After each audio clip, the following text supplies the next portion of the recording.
All right, Krystal, what's on your radar? Well, folks, we are not out of the woods yet, but the U.S. does seem to be headed in the right direction with respect to coronavirus. 1 out of 6 Americans has already been vaccinated. Numbers of new cases and new deaths are falling, and we are all starting to envision a life of travel, of gatherings, and kids in school. But in fact, a huge risk continues to loom that could reverse all of our progress. And that risk is Big Pharma greed. Or actually, to be more specific here, Big Pharma greed combined with an industry-friendly government. Allow me to explain. So to state the most obvious thing ever, coronavirus is a pandemic, did not originate here, but with our global interconnected world, a risk anywhere is a risk everywhere. And as of right now, although wealthy countries have secured the vaccine doses that they need to inoculate their populations, poor countries are being left out in the cold. According to the New York Times, about 90% of the 400 million vaccine doses delivered so far have gone to wealthy and middle-income countries around the world. Now, this is creating a potentially horrible situation because even if you don't care about the morality of global vaccine equity, the longer you allow this virus to fester and reproduce and evolve, the more likely you are to get a new variant that jumps the current vaccines, sparking a whole new outbreak with all the lockdowns, the economic destruction, and the horrific despair that comes along with it. Now, you might be thinking, well, that's too bad for them, but my priority is myself and my family and my neighborhood. I actually get that. And by the way, I don't think it's crazy for nations to prioritize their own people. However, the truth is, the whole notion that there's an extremely limited potential supply of the vaccine and not enough to go around, it's complete BS, completely fabricated and artificial. That scarcity only exists because of pharma's greed and because of our own government's capture and commitment to big pharma profits over the well-being of the people. So let's start with the first piece of that equation, big pharma greed. These companies, as part of Operation Warp Speed, received massive government subsidies, a reduction in regulatory red tape, and guaranteed purchase orders. When you go and you get your shot, you've got an illusion that it's free. But the truth is, the American people have already paid for those vaccines. It would truly be an outrage if they were going to make you pay twice. Yet companies like Pfizer, Moderna, and others, they're salivating over the chance to eventually hike prices, and they're hoping that yearly coronavirus boosters are going to be necessary. Here's the Pfizer CFO telling investors about what a growth opportunity their vaccine represents. Now, in terms of pricing, let me see if I can hit on that. So if you look at how current demand and current pricing is being driven, it's clearly not being driven by what I'll call normal market conditions, normal market forces. It's really been driven by kind of the pandemic state that we've been in and the needs of governments to really secure doses from the various vaccine suppliers. So what I believe is we move from a pandemic state, from a pandemic situation to an endemic situation. Normal market forces, normal market conditions will start to kick in. And factors like efficacy, booster ability, clinical utility will, basically become very important. And we view that as, quite frankly, a significant opportunity for our vaccine from a demand perspective, from a pricing perspective, given the clinical profile of our vaccine. Pretty gross, right? But chomping at the bit to hike prices, that's not even the worst of it. The vaccine is kept scarce because these companies are aggressively protecting their vaccine intellectual property, keeping other manufacturers from making the vaccine and therefore artificially limiting the supply. Right now, as we speak, there are state-of-the-art manufacturers around the world capable of churning out hundreds of millions of doses of this life-saving vaccine, but who are unable to operate because the vaccine makers will not share their technical know-how.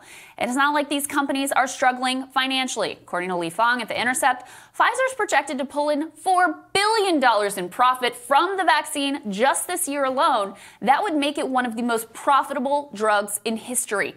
A drug that, again, they took zero risk on because it was all backstopped by the U.S. federal government. And in fact, a key technology that was used to develop these vaccines was invented by the U.S. federal government. All of that means that the Biden administration has an array of tools that they could use to compel companies to divulge the details of how the vaccine is made so that worldwide production could ramp up. Again, this isn't just about altruism. It's about making sure that no vaccine-proof variants emerge, sparking an entirely new wave of illness and death. Not only has our government under Trump and now under Biden shown no willingness to use the tools at their disposal, The EU and the US, they are blocking an effort at the World Trade Organization to suspend intellectual property rights during the pandemic that would force the drug companies to share their knowledge. Instead, the drug makers want rich nations to give to the World Health Organization's COVAX program that would essentially have governments pay for doses to poor countries and not improve production capacity at all. This drug maker preferred option is what the U.S. has opted for, but it remains dramatically underfunded and has so far delivered very, very little. And it maintains the essential myth of scarcity that is causing so much unnecessary pain and risk. So just to recap, U.S. taxpayers funded the invention of a key technology used to create these vaccines. U.S. taxpayers then guaranteed a fat profit margin on those vaccines to the tune of billions of dollars. And now our own government is blocking the sharing of that taxpayer-funded IP at a grave risk to the world and to our own citizens. You got all that? And just for good measure, all the big pharma companies are plotting just how soon they can jack up the prices so that they can further screw us over. What a system. Now, the dirty secret is that it's not just the coronavirus vaccine where U.S. taxpayers are footing the research bill and getting screwed over by Big Pharma. Literally every single new drug molecule developed over the past decade, it was done so with the help of public funding. So while pharmaceutical companies, they love to blather on about needing generous profits and generous patent protections to create those new life-saving drugs, they're mostly not doing that. The U.S. taxpayer is the one taking the risk, putting the cash up front to develop these new miracle cures. And while this is a Biden and a Trump story, it is worth pointing out that the guy in the White House right now was a favorite of Big Pharma in the primary and also a favorite of Big Pharma in the general election. Not to mention that the brother of top aide Steve Ricchetti is an industry lobbyist. The health industry certainly aren't expecting any tough action from the Biden admin, and so far, that bet has paid off. Big Pharma doesn't care if variants emerge that beat their current vaccines. In fact, we'll just give them a new growth opportunity. It's time we stop letting these greedy bastards keep us sick. And Sagar, there's this whole fiction that, there's a limited supply and we got to divvy it up and the rich countries are taking their share, but look, what can you do? We got to protect our own people. It's a total lie. And people need to understand that this is an artificial limit that is put in place to protect big pharma profits. It is keeping people sick around the world and is creating a tremendous risk right here at home. What's interesting is that there's something called march-in rights, which is that developed, and basically the federal government can come in and set price controls as long as things are developed with federal funds. And so this is under something called the Bayh-Dole Act, in which the government has the right to march in, grant licenses, or require patent holders to grant them to third parties under federally funded patents. And now it's like you said, I am not a globalist, I'm not one of these like save the world people. I care much more about America. But I think that a global pandemic in which I have a personal interest in guaranteeing international air travel, also that's functioning to like the worldwide economy. Yeah, I think this is one of the few cases where like 100% there should be at least some consortium or ability in order to try and guarantee this. And it does seem that a lot of this is now not being exercised, march-in rights by both the Trump administration and the Biden administration at the behest of the pharmaceutical industry. And it's like you said, look, we guaranteed their prices and we paid them very handsomely for it. So at that point, and that's fine. Look, like they did a phenomenal job. They made a great vaccine, and that's fantastic. Both my parents have the Pfizer vaccine. That being said, from that point forward, we call the shots, not you. And I think that is the biggest problem that we have right now. Public-private partnership has to mean that there is some public say over how that technology is used. And you're not going to be using this to prevent, number one, force scarcity, but number two, gouge every dollar that you possibly can from that. In a way, I don't begrudge them for it. That's what they have to do. But that doesn't mean that our people, our government, should allow them to continue to do that to us. That's really the egregious part. Exactly. And they'd like to create this mythology like they're doing all of this out of the goodness of their hearts. And they're researching these new cures, miracle cures, and that's why they need all this profits and all these patent protections so that they can have the money to front this research cost, and there's tremendous risk. And it's like all complete BS. Like I said, every single new drug molecule invented over the last decade, all of it was public funding. All of it.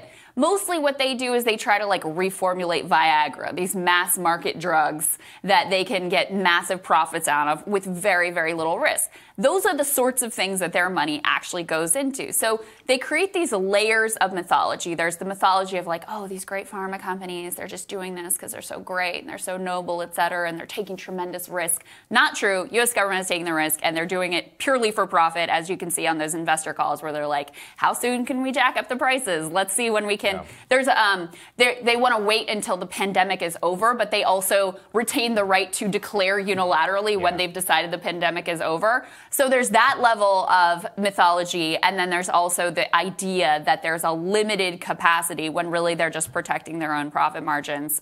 One update on this. Fauci has left open the door to thinking that maybe the government should do something on patents and IP, but he said he doesn't believe in price controls and doesn't think that it works, and it's a profit-driven business. So at least in terms of his view, not that he sets a policy, but obviously he's a key aide and has a lot of input into this, he doesn't buy into the price control idea. Right, and again, this is this is part of the right-wing critique. It's like, Fauci, you don't make national policy, man. Like, you can give your advice, like, that's fine, but, this comes down to a public consideration. And I would also say that this stuff does tremendous damage to the case for the vaccine. A huge part of anti-vax conspiracy is that this is all just rushed through technology, which is being used in order to make profits. For everybody's like, oh, you're a big pharma shill if you're pushing the vaccine, all of this. Far from it. Like, I want these people to pay their fair share too. But if you see a clip like that, how are you supposed to think otherwise? Yeah. Or if you're already predisposed to think that, then this is something that is very much seen as confirmation bias. So it's actually, if we have a public interest in making sure that people get vaccinated, then cracking down on the idea that this is some profit margin way in order to make few elites rich is one of the most imperative things that you can do in order to make sure that happens. Yeah, and that's actually a really important point, because in this instance, it's actually the polar opposite. They're keeping people from getting the vaccine that would protect them. And by the way, again, do they care if a variant emerges that forces them to create another massively profit-generating vaccine? No, they don't. So they have no interest in getting the entire world vaccinated. They want to keep their fat profit margins. They want to protect their IP. So it's actually the polar opposite. They don't have an interest in getting everyone vaccinated when everyone actually should be vaccinated. Yeah, that's right. Coming up, we got Chuck Rocha and our colleague Jonathan Easley. They're going to join us for our panel when Rising continues.